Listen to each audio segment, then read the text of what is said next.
시간이 참 빠르게 지나가는 것 같습니다. 제가 청라은혜 교회에서 사역한 지가 햇수로 6년이 되었고요. 만으로는 5년이 되어가고 있습니다. 이곳에서 처음 사역을 시작한 게 2021년에 코로나 시기였습니다. 여러분 모두 이제 기억이 조금 희미해지셨을 수 있겠지만요. 당시는 정말 모든 것이 쉽지 않은 시기였습니다. 제가 예배부 담당이었었는데요. 그때 당시에는 사회적 거리두기, 오랜만에 들어보시죠? 사회적 거리두기로 인해서요, 이 본당 의자에 두 분씩만 앉을 수 있었습니다. 양쪽 끝으로. 그리고 앞에 투명한 스크린이 세워져 있기도 했고요. 그런 상황 속에서 다들 언제쯤이면 우리의 일상이 회복될 수 있을 것인지를 놓고 기다리면서 또 기도하던 때가 있었습니다. 그런데요, 이런 순간이 몇 번 더 제 기억 속에, 아마 여러분의 기억 속에도 이런 기억들이 몇 번 더 있을 것입니다. 2015년에 있었던 혹시 메르스를 혹시 기억하시나요? 네. 더 기억을 거슬러 올라가면요, 2003년 말부터 2004년 정도에요, 이 사스라는 중국의 전염병도 있었습니다. 저만 혼자 옛날 사람이 된 것 같습니다. 다들 모른 척 하시면서. 특별히 이 사스 때는요, 제가 중국의 소수민족인 그 위구르 단기 선교를 위해서 중국으로 출국을 해야 되는 상황이었습니다. 그래서 당시 교회의 담임 목사님 사모님께서 저에게 꼭 예방 접종하고 가라고 후원을 해주셨던 기억이 있습니다. 이런 전 지구적인 혹은 국가적인 재난이 아니어도요, 혹시 여러분 개인에게 있어서 마치 하늘이 무너진 것 같고 앞이 캄캄하고 아무런 소망도 없는 것 같은 그런 순간들이 있으셨다면 언제 어떤 일이셨을까요? 오늘 우리가 살펴본 이사야 6장은 이렇게 시작합니다. 우시야 왕이 죽던 해에. 성경이 굳이 연도를 표기한 것은요, 이유가 있는데요. 우시야는 무려 52년 동안을 통치한 왕이었습니다. 52년은요, 굉장히 긴 시간입니다. 어떤 사람에게는요, 어떤 유다 백성에게는 태어났을 때부터 우시야가 다스리고 있었고요, 쭉 계속해서 우시야가 다스리고 있었던 뜻인 거죠. 우시야가 왕인 것이 당연한 세상, 또 우시야의 번영이 계속될 것 같은 세상에서 살고 있었던 거죠. 그런데 실제로 돌아봐도 그의 시대의 유다는 굉장히 군사적으로 강대했고요, 경제적으로도 풍요로웠습니다. 그런데 그런 우시야 왕이 죽었습니다.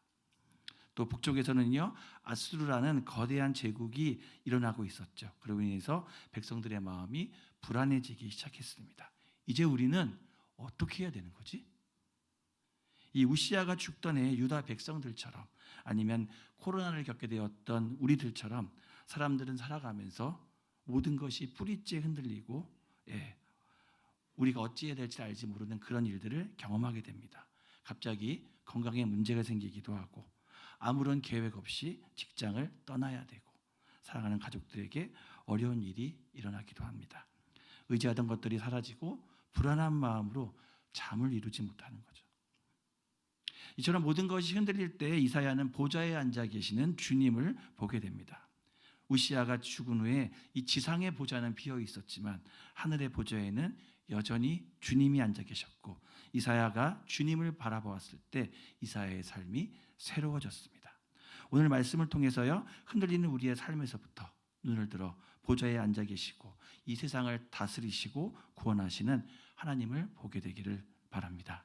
그리고 하나님을 바라보는 이들에게 주시는 그 은혜와 그 은혜를 받은 이들의 순종을 통해 하나님이 행하시는 일을 함께 나누기 원합니다. 우리 먼저 1절 말씀을 함께 보시도록 하겠습니다. 우리 1절 말씀입니다. 우시야 왕이 죽던 해에 내가 본즉 주께서 높이 들린 보좌에 앉으셨는데 그의 옷자락은 성전에 가득하였고. 우시야 왕이 죽던 해에 이사야는요, 보좌에 계시는 영원하신 왕 주님을 보았다라고 기록을 하고 있습니다. 이사야가 본 광경은 이랬습니다. 하늘에 있는 스랍, 이제 천사들이 거룩하다 거룩하다 거룩하다 만군의 여호와여라고 하나님을 찬양합니다. 그 찬양의 소리가 얼마나 위엄이 있었는지 이 문지방의 터가 흔들리고 성전에 연기가 가득했다라고 말합니다. 근데 여기서 주목할 점이 한 가지 있는데 3절 말씀에 보시면요, 이 스랍들이 여호와의 영광이 하늘에 충만하다고 말하지 않고요, 그의 영광이 온 땅에 충만하다라고 노래를 하고 있습니다.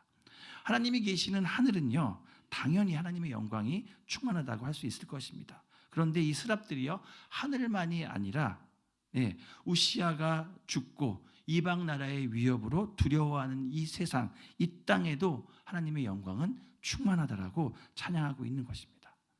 자, 그렇다면 이 보좌에 앉아 계신 분은 누구이실까요? 이 질문에 대한 답이 신약 성경에 기록되어 있습니다. 요한복음 12장 41절에서 사도 요한은요, 이사야의 환상을 언급하면서 이렇게 말합니다. 이사야가 이렇게 말한 것은 주의 영광을 보고 주를 가리켜 말한 것이라라고요. 그런데 이 주가 누구이신지는요, 이 같은 부분을 세번역 성경으로 보면 더 정확하게 확인할 수 있는데요. 이사야가 이렇게 말한 것은 그가 예수의 영광을 보았기 때문이다. 이 말은 그가 예수를 가리켜서 한 것이다 라고 표현을 합니다. 이사야가 보았던 보좌에 앉으신 그 주는 바로 예수 그리스도이십니다. 이사야가 성전에서 봤던 그 영광의 왕이 바로 우리 주 예수 그리스도, 예수님이시라는 겁니다. 그렇기 때문에요, 우리 사랑하는 성도 여러분, 이사야만 본 것이 아닙니다. 이사야는요, 환상을 통해서 예수님을 보았지만 저와 여러분은요, 사도와 선지자들을 통해서 우리에게 전해주신 성경 말씀을 통해 이 땅에 오셔서 십자가에서 죽으시고 부활하셔서 하늘 보좌에 앉아 계시는 그분을 우리는 분명히 만난 줄로 믿습니다. 유다 사람들이 믿던 우시아는 죽었습니다. 그가 했던 일들은 잊혀졌습니다. 우리가 믿던 것들도 흔들리고 언젠가는 사라질 거예요. 그러나 예수 그리스도, 그분은 영원하십니다. 흔들리지 않으세요. 이 땅을 살아가면서 흔들리고 있는 분들이 계시다면 눈을 들어서 보좌에 계신 예수님을 바라보시기를 바랍니다. 그런데 여기서 한 가지 우리가 더 기억해야 될 사실이 있는데요, 이사야가 보좌에 계신 주님을 볼 수 있었던 것은요, 그가 스스로 하늘에 올라갔기 때문이 아닙니다. 아니면 이사야에게 특별한 자격이나 능력이 있어서 이 보좌에 계신 하나님을 본 것도 아닙니다. 이사야가 하나님의 영광의 왕을 볼 수 있었던 이유는 하나님께서 보여주셨기 때문입니다. 우리 모두는요, 하나님이 보여주시는 것만, 그리고 하나님이 보여주시는 만큼만 볼 수 있습니다. 하나님이 보여주지 않으시면요, 누구도 하나님을 볼 수 없습니다. 이 사실을 예수님께서 베드로에게 하신 말씀 그대로인 거죠. 이 시몬 베드로가 예수님이 누구이신지를 주가 그리스도시요 살아계신 하나님의 아들이십니다라고 고백할 때 베드로를 칭찬하면서 뭐라고 말씀하시냐면, 이를 내게 알게 하니는 혈육이 아니요 하늘에 계신 내 아버지시니라. 우리가 이 자리에 모여서 이 하나님을 예배할 수 있는 것도, 예수님을 우리의 주라고 고백할 수 있는 것도 우리가 잘나서가 아니라 하나님이 우리에게 가르쳐 주셨고 보여주셨기 때문에 가능한 것입니다. 자, 이 하나님의 거룩을 본 이사야의 첫 반응은 무엇일까요? 여러분이 만약에 하나님의 영광을 보신다면 어떨까요? 우와, 하나님 이럴 것 같으신가요? 이사야의 반응을 한번 살펴보겠습니다. 5절 말씀입니다. 함께 읽겠습니다. 화로다, 나여 망하게 되었도다. 나는 입술이 부정한 사람이요 입술이 부정한 백성 중에 거주하면서 만군의 여호와이신 왕을 배웠음이로다. 예, 이 이사야의 반응이요, 저희가 생각하는 것과 좀 다릅니다. 하나님을 보면 좋아할 줄 알았는데 그렇지 않습니다. 지금 이사야는 죄악된 자신의 모습을 부끄러워하고 있습니다. 그런데 여러분, 이사야는요, 선지자예요. 그 당시에 누구보다 하나님 앞에 정직하고 하나님 앞에 가까이 나아갔다고 여겨지는 사람인 거예요. 그런데 그런 이사야가 거룩하신 하나님 앞에 서자마자 어떻게 해요? 거꾸러지는 거죠. 화로다, 나여. 이 하나님의 영광의 거룩의 빛 앞에 서게 되니까 그 빛이 너무 찬란하니까 괜찮은 줄 알았는데 괜찮지 않은 겁니다. 저희 집들도 보면은 이제 깨끗한 것 같은데 이제 햇빛이 딱 비치면 그 창틀에 쌓인 먼지가 보이는 것처럼 하나님의 그 거룩하심 앞에 인간의 어떤 선함도 설 수 없는 거죠. 하나님의 거룩하심 앞에 서게 되자 사람의 죄악된 실상을 마주하게 되는 것이죠. 그런데 하나님은 왜 이사야에게 그럼 이런 주님의 거룩을 보여주시고 우리의 부정함을 보여주시는 걸까요? 난 너랑 달라. 단지 이것을 보여주시려는 걸까요? 아니면 이사야, 네가 얼마나 나쁜 놈인지 알겠어? 라고 정죄를 하려고, 심판을 하시려고 이 영광을 보여주신 걸까요? 그렇지 않습니다. 하나님은요 이사야를 정결하게 하시려고 먼저 이사야의 죄악된 모습을 돌아보게 하신 것입니다. 이사야가 망하게 되었다, 즉 죽게 되었다라고 외치자 스랍 하나가 제단에서 핀 숯을 가지고 와서 이사야의 입술에 대면서 말합니다. 보라, 이것이 내 입에 닿았으니 내 악이 제하여졌고 내 죄가 사하여졌느니라. 여러분 보십시오. 이 장면에서 이사야가 한 일은 뭐죠? 아무것도 없습니다. 그저 화로다, 나여 망하게 되었도다 라고 하는 고백이 전부였습니다. 정결은요 제단에서 임했습니다. 숯불이 그에게 날아왔습니다. 은혜는요 하나님에게서 우리에게 전해지는 것입니다. 더 나아가서 우리는요 이 제단이 무엇인지를 알고 있잖아요. 우리의 죄를 사하는 참된 제단, 참된 제사는 예수님의 갈보리 십자가에서 완성되었습니다. 예수님이 친히 제물이 되어주셔서 우리의 부정한 입술과 부정한 삶을 씻어주셨습니다.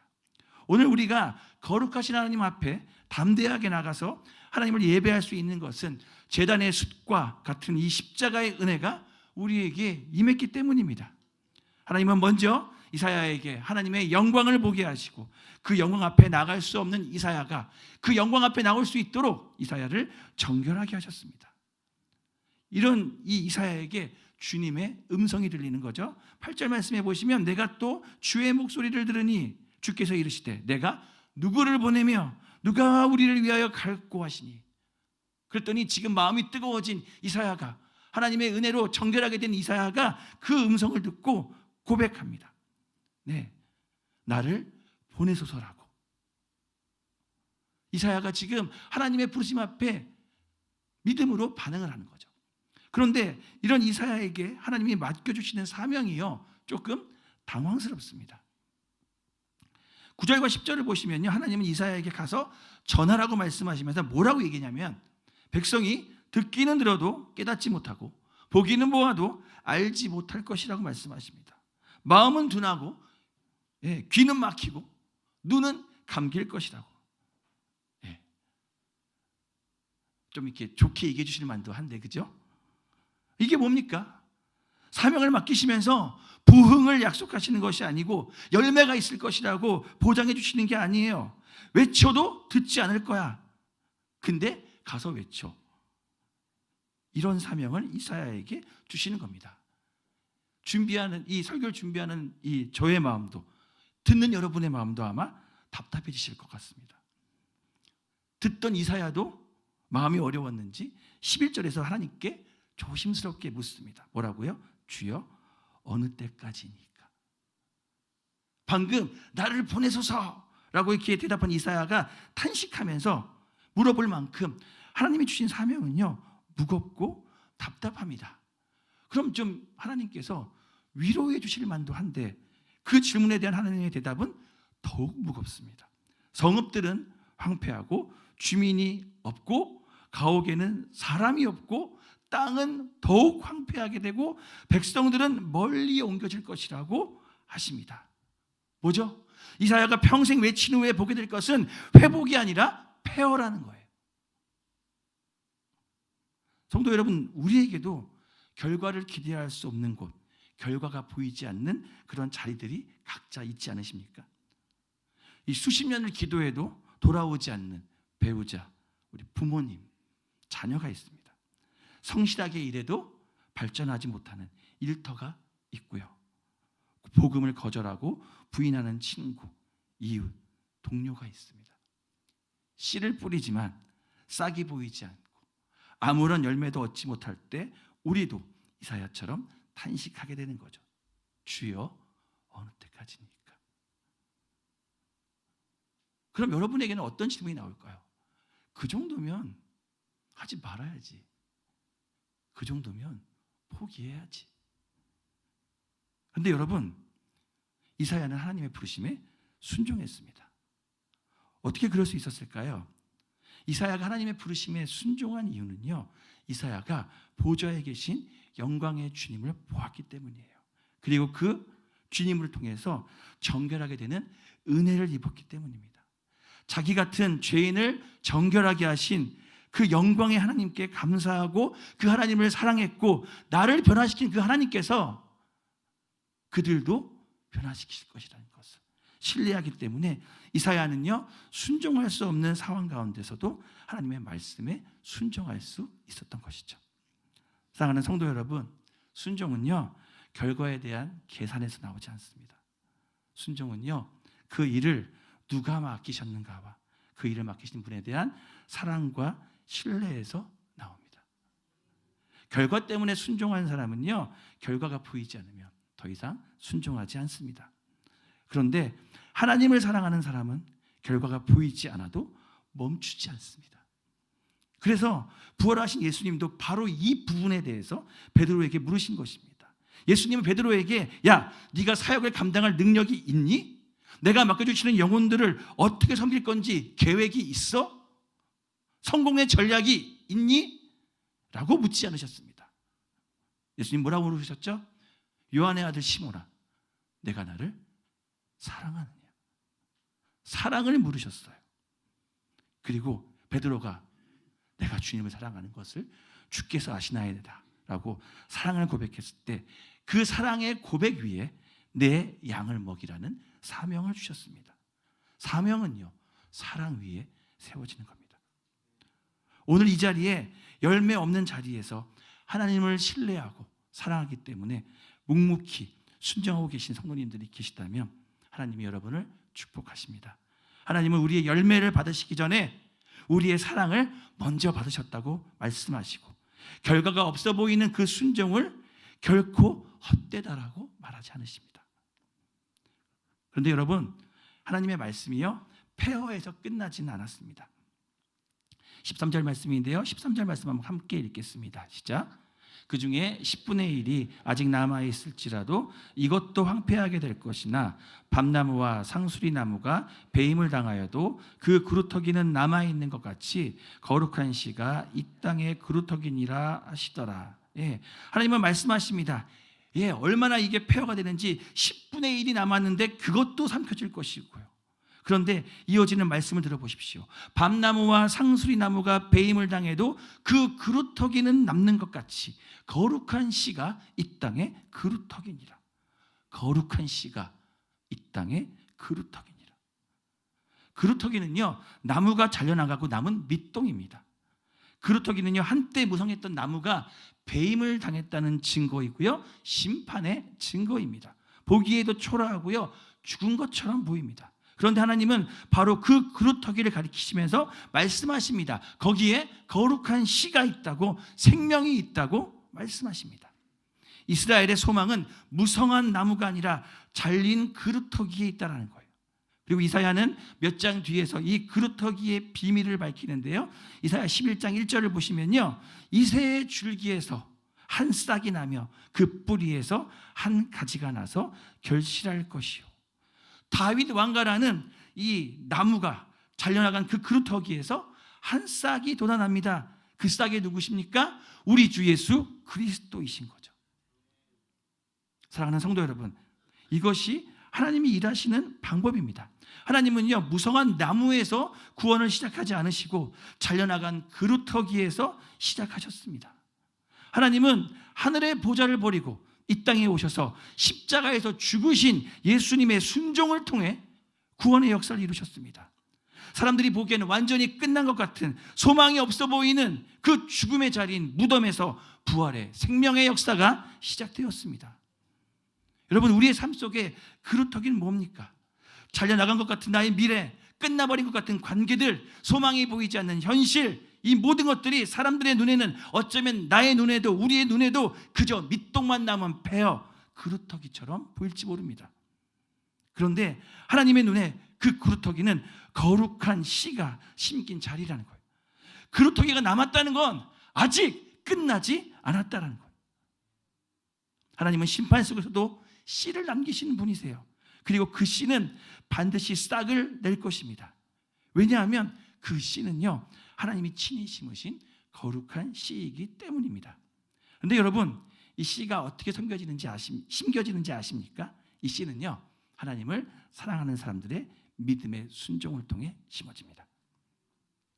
지난 주일 서울역 선교를 시작으로요, 우리 2026년에 여름 단기 선교가 시작되었습니다. 오늘도 이제 서울역 선교가 진행되고요, 내일 이제 인도 선교팀이 출발을 하게 됩니다. 또 이후에 키르기스탄, 인천, 더구도, 지리산, 일본 선교가 이어지게 됩니다.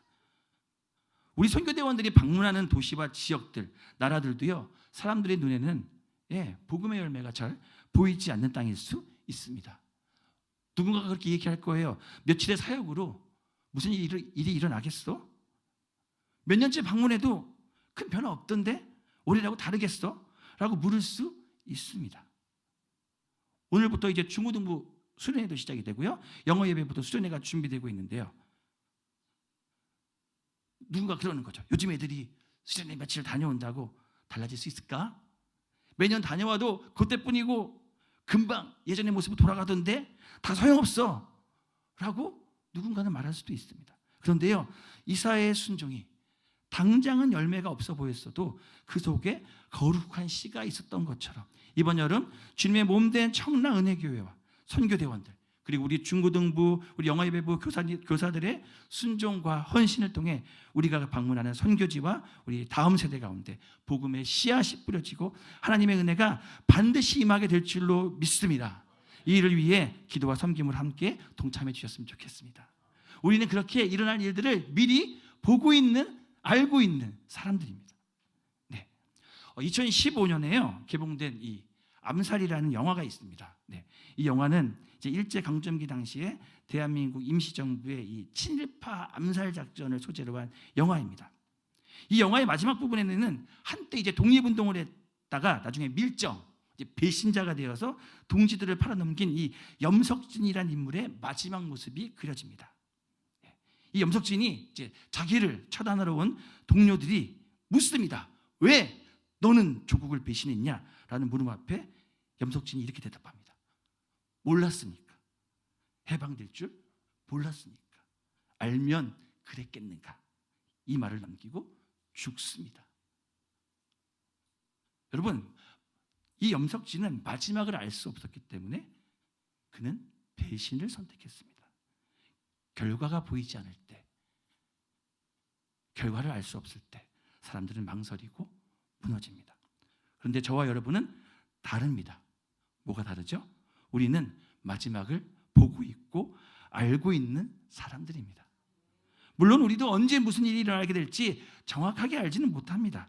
이사야도 황폐한 성읍의 시간이 언제 끝나게 될지 알지 못했습니다. 그러나 우리는 최종 결말을 알고 있는 사람들입니다. 하나님은 이사야에게 그루터기 속에 거룩한 씨를 미리 보여주셨고 우리에게는 십자가를 보여주셨습니다. 십자가는 아무 소망도 보이지 않는 자리였지만 그곳에서 부활의 소망을 이루어 주신 겁니다. 특별히 저와 여러분에게는요 더욱 분명한 증거를 주셨는데요, 그것은 바로 이 나라 대한민국입니다. 140년 전에 우리나라는 소망이 보이지 않던 황무지였습니다. 어느 정도냐면 이 막막한 현실 앞에서 선교사들도 감히 이 땅에 헌신하지 못하는 거예요. 거의 네가 가라 조선, 이런 분위기인 거죠. 그런 상황 가운데 인도 선교를 준비하고 있던 한 청년이 하나님의 안타까운 음성을 듣습니다. 조선을 위해 갈 사람은 아무도 없구나. 그래서 이 인도 선교를 준비하던 청년이 하나님의 부르심에 순종해서 이 땅에 선교사로 헌신했습니다. 그가 바로 언더우드 선교사님. 이 26살의 언더우드 선교사가 이 제물포에 내렸을 때요, 그의 눈에 보인 현실은 훨씬 더 막막했습니다. 그런데 그는 하나님이 보내신 이 땅을 섬겼습니다. 눈에 보이는 환경과 상황 때문이 아니라 하나님을 사랑하고 신뢰했기 때문에 순종했습니다. 이 청년 언더우드가 막막한 마음으로 이 땅을 섬기면서 믿음을 일으키기 위해 하나님께 드렸던 이 기도문이 있는데요, 그 제목이 배지 않는 조선의 마음입니다. 그 기도문 중에 제가 일부를 읽어드리겠습니다. 배지 않는 조선의 마음. 주여, 지금은 아무것도 보이지 않습니다. 주님, 메마르고 가난한 이곳 조선 땅, 나무 한 그루 시원하게 자라오르지 못하고 있는 이 땅에 저희들을 옮겨와 심으셨습니다. 보이는 것은 그저 고집스럽게 얼룩진 어둠뿐, 어둠과 가난과 인습에 묶여있는 조선 사람뿐입니다. 가마를 타고 다니는 여자들을 영영 볼 기회가 없으면 어쩌나 합니다. 조선의 마음이 전혀 보이지 않습니다. 그리고 저희가 해야 할 일이 전혀 보이지 않습니다. 그러나 주님, 순종하겠습니다. 겸손하게 순종할 때 주께서 일을 시작하시고 그 하시는 일을 우리들의 영적인 눈으로 볼 수 있는 날이 있을 줄 믿나이다. 믿음은 바라는 것들의 실상이요 보지 못하는 것들의 증거니라고 하신 말씀을 따라 조선의 믿음의 앞날을 볼 수 있게 될 것을 분명 믿습니다. 지금은 예배드릴 예배당도 없고 학교도 없고 그저 이곳 모든 사람들로부터 경계의 의심과 멸시와 천대함이 가득한 곳이지만 이곳이 머지않아 은총의 땅이 되리라는 것을 믿습니다. 주여, 오직 제 믿음을 붙잡아 주소서. 사랑하는 성도 여러분, 아무것도 보이지 않는 중에도 이 땅을 위해 기도했던 언더우드의 기도는 응답되었습니다. 그리고 그 응답의 열매로 세워진 이 나라는, 그리고 우리 교회는 이제는 복음이 필요한 또 다른 땅과 민족들을 향해 나아가서 복음의 씨앗을 심고 있습니다. 씨를 받았던 사람들이 이제는 씨를 심는 자들이 된 것입니다. 우리들 모두는요, 각자의 자리에서 복음의 씨앗을 심는 자들로 살아가야 될 것입니다. 저도 저의 자리에서 복음의 씨앗을 계속 심으려고 노력하고 있습니다. 눈에 보이는 열매가 없어도. 저를 좋아해 주시고 아껴주시던 권사님이 계셨습니다. 이 권사님의 소원이 한 가지 있었는데요. 큰아들이 예수님을 믿고 구원을 받는 것이었습니다. 저는 권사님의 소원이 꼭 이루어졌으면 좋겠습니다. 그런데 오랜 시간이 지났지만 여전히 그분은 주님께 돌아오지 않고 계십니다. 연락도 거의 되지 않고요. 만나지도 못하고 있습니다. 따로 살고 있는 가족들을 통해 간간히 소식을 듣는 것이 전부입니다. 권사님의 소원이 이루어지는 것을 꼭 보고 싶은데 그 일이 너무 멀게만 느껴집니다. 지금은 그분의 구원에 대해 어떤 것도 저에게는 보이지 않습니다. 하지만 저는 포기하지 않을 것입니다. 제 눈에 보이는 모습이 어떠하든지 저는 순종하고 계속해서 복음의 씨앗을 심을 겁니다. 그러면 그루터기에 새싹이 돋아나는 것처럼 하나님의 구원의 싹이 반드시 이분의 삶 가운데 피어나게 될 줄로 믿습니다. 우리 모두의 삶의 자리에서 아무것도 보이지 않고 아무것도 기대할 수 없을 것 같은 순간과 자리가 있을 수 있습니다. 낙심하지 마시고 포기하지 마세요. 보좌에 앉으신 우리 예수님이 우리를 바라보고 응원하고 계십니다. 그분은 흔들리지 않으십니다. 제단의 숲과 같은 십자가의 은혜로 우리를 정결케 하신 그 하나님은 그루터기에서 생명의 싹을 내시는 분이신 것을 믿으시기 바랍니다. 그러므로 우리도 이사야처럼 언더우드처럼 대답할 수 있기를, 그리고 순종할 수 있기를 축원합니다. 결과가 보장되어서가 아니라 그 일을 맡기시는 하나님을 사랑하고 신뢰하기 때문에 우리는 하나님께 고백할 것입니다. 내가 여기 있나이다. 나를 보내소서. 지금은 아무것도 보이지 않아도 하나님이 심으신 씨가 반드시 꽃을 피우고 열매를 맺게 될 것이라는 믿음으로 이 한 주간 나아가 우리의 평생을 순종과 소망으로 걸어가는 저와 여러분이 되시기를 주님의 이름으로 축복합니다. 함께 찬양하고 기도하겠습니다.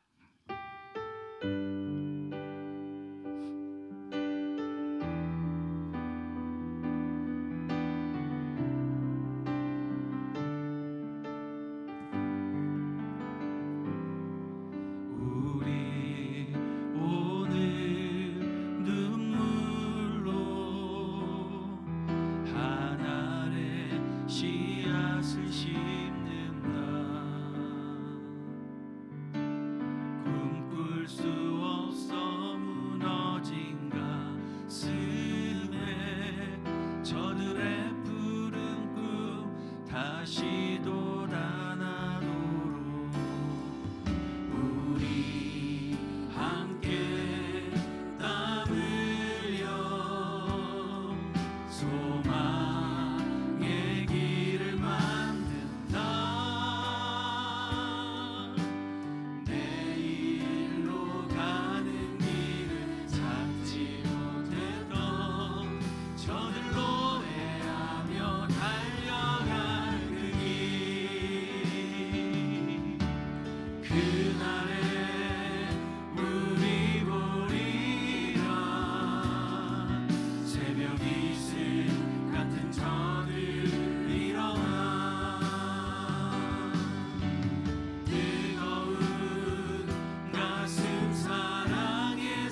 저들 일어나 뜨거운 가슴 사랑의 손으로 이 땅 치유하며 행진할 우리 함께 손을 들고 고백합시다. 오래 황폐하였던 이 땅 어디서나 순결한 꽃들 피어나고 푸른 의의 나무가 가득한 세상 우리 함께 오래 황폐하였던 이 땅 어디서나 순결한 꽃들 피어나고 푸른 의의 나무가 가득한 세상 우리 함께 보리라. 주님, 우리의 삶의 모든 자리에서 보좌에 앉으신 주님의 영광을 바라보는 삶을 살게 하여 주시옵소서. 아무것도 보이지 않는 상황 속에서도 하나님을 사랑함으로 순종하며 은혜의 씨앗을 심게 하여 주시고 은혜의 씨앗이 뿌려진 곳마다 하나님의 생명의 역사가 나타나게 없소서. 함께 기도하겠습니다. 주여